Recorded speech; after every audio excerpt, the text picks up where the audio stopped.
How to fix the scroll of Taiwu is crashing on Steam.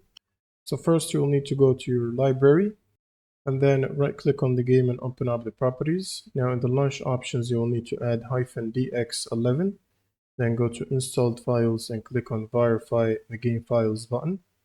And once this process is completed you can close Steam and then you will need to open up your browser and head to this link which is in the description below. Now from the redistributables table, you'll need to get the 86 installer and the 64 and install both of these right here. Now once you finish the installation, this will require a computer restart.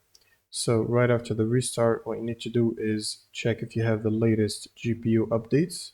So if you have an NVIDIA, you can use the NVIDIA app. Otherwise, if you have AMD, you can use the AMD software. Now from the drivers section, make sure to download and install the latest available driver update.